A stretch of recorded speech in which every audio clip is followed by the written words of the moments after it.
Hi, this is Dr. Gregory Sadler. I'm a professor of philosophy and the president and founder of an educational consulting company called Reason.io, where we put philosophy into practice. I've studied and taught philosophy for over 20 years, and I find that many people run into difficulties reading classic philosophical texts. Sometimes it's the way things are said or how the text is structured. But the concepts themselves are not always that complicated, and that's where I come in.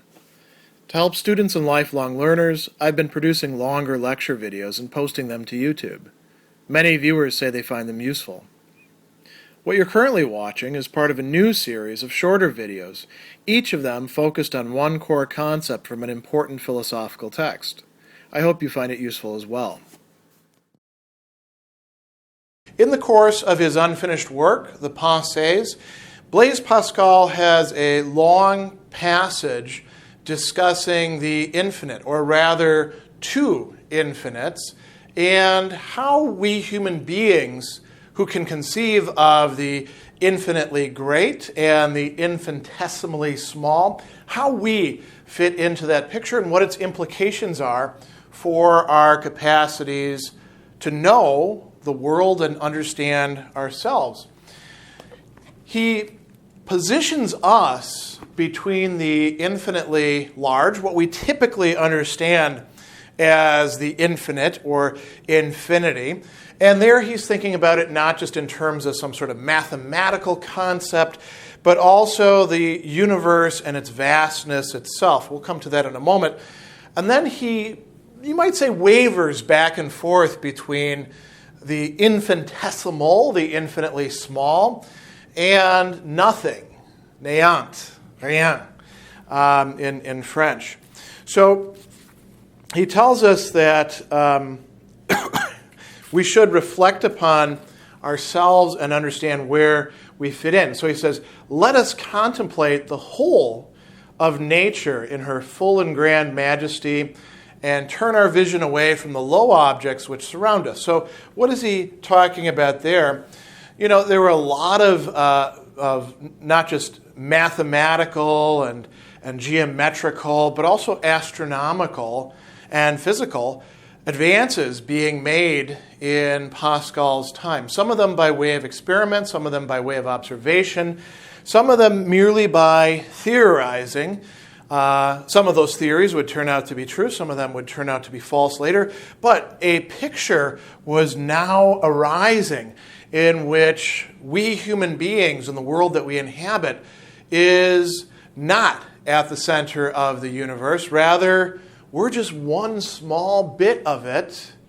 We're inhabiting one planet, and there may be a multitude of other worlds in the universe. So he says, let him gaze on that brilliant light set like an eternal lamp to illuminate the universe. Let the earth appear to him a point in comparison with the vast circle described by the sun. This is still a heliocentric model, but even this can give us that sense, right? Let him wonder at the fact that this vast circle is itself but a very fine point in comparison with that of the stars. And we can go on and on and on. He says the whole visible world, everything that we're seeing, everything that we inhabit, this planet that we live upon, that we think of as so incredibly vast, almost infinite ourselves, he says, is only an imperceptible atom in the ample bosom of nature. Then he tells us, no idea approaches it. We may enlarge our conceptions beyond all imaginable space.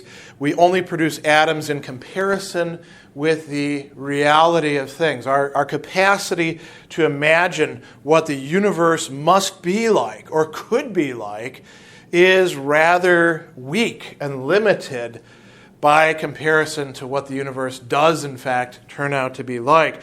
And here he uses this very interesting phrase that many people have picked up on. It is an infinite sphere, the center of which is everywhere, the circumference nowhere. So how do we turn out once we start engaging in this view from above or from elsewhere that tries to take in the totality of the universe? We wind up becoming almost not even like ants, but fleas or mites on ants. You know, fleas are actually pretty good size compared to ants now that you think about it. But we become something that almost doesn't exist, that almost doesn't matter within this vast universe. So he says, returning to himself, let man consider what he is in comparison with all existence. Let him regard himself as lost in this remote corner of nature. From the little cell in which he finds himself lodged, the universe, let him estimate at their true value all the things that we get so obsessed about. Not only ourselves, he says, but also the earth itself, kingdoms, cities. What is a human being, he asks, in the face of the infinite? So that's a troubling thought already, but it gets even more so by bringing in the other side.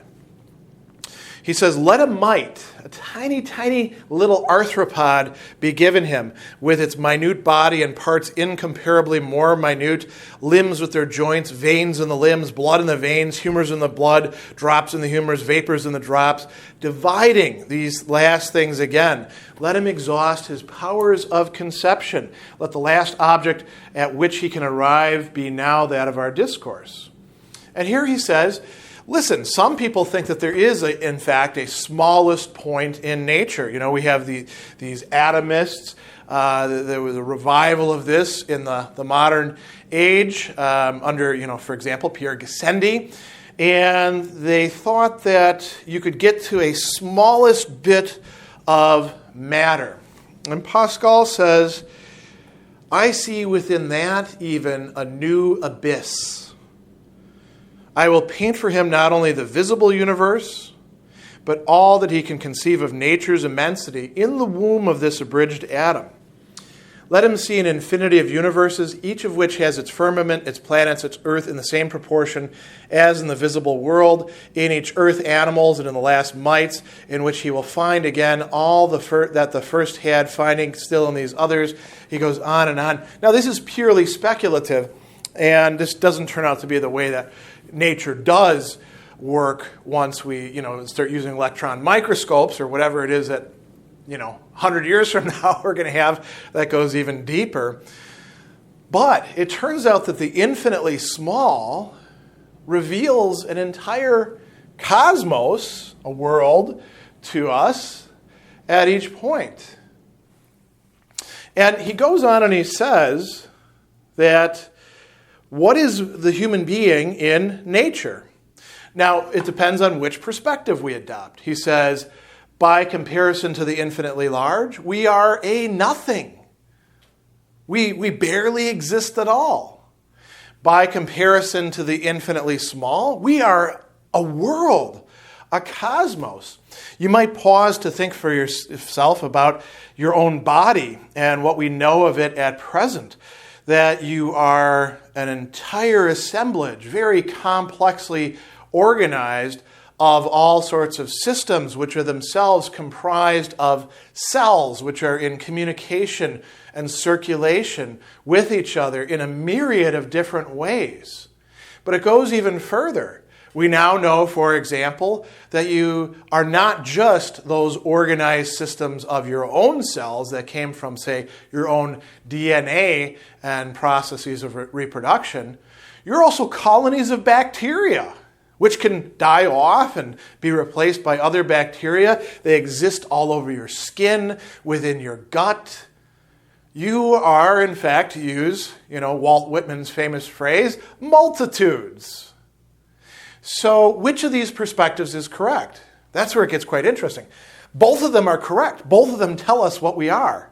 And when we try to sort of intersect them together, it's almost dizzying. So he tells us we are a nothing in comparison with the infinite and all in comparison with the nothing.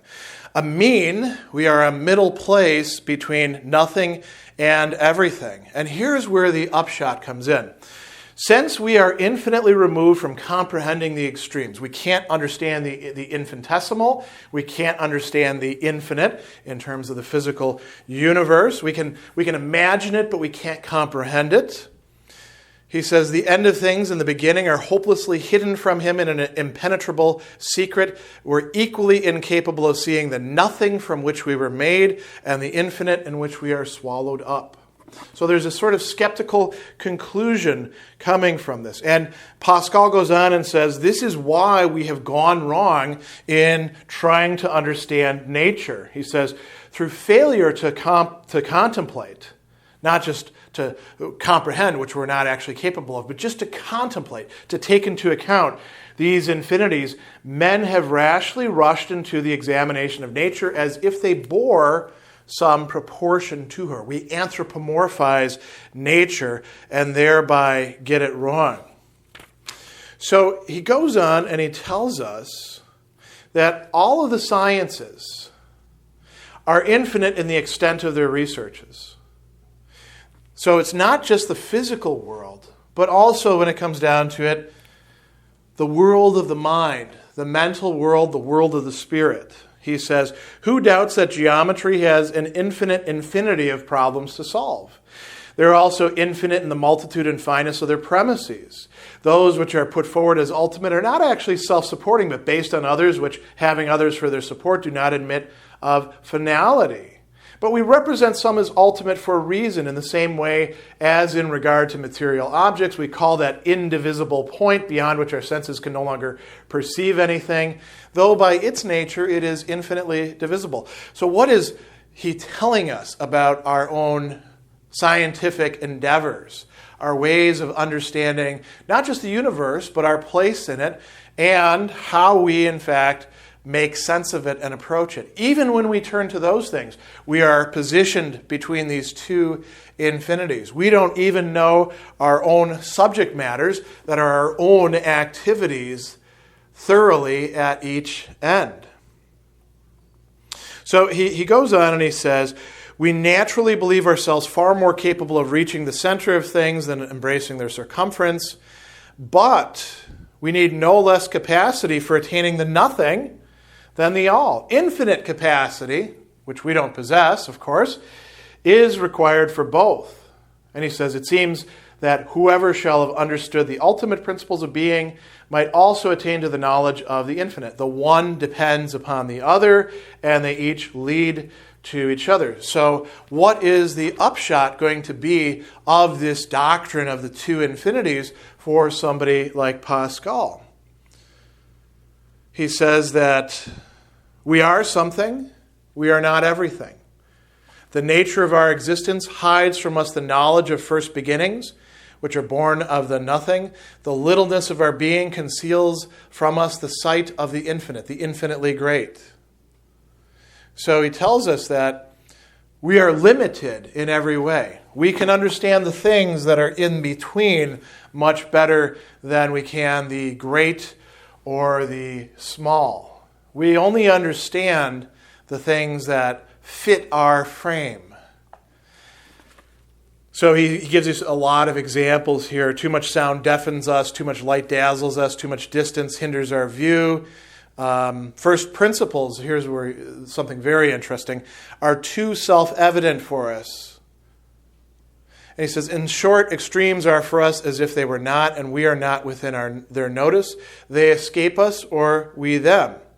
And he tells us this is what makes us incapable of certain knowledge, but it also makes us incapable of absolute ignorance. So we are positioned not only between the nothing and the everything, the infinitely small and the infinitely great, we are also positioned between complete ignorance and absolute knowledge, and that is the best that we can expect. So notice, we can talk about these two infinites, we can extend our imagination to them, we can in fact contemplate them, and Pascal is suggesting that we ought to do that, but we will never be able, in his view, to comprehend them.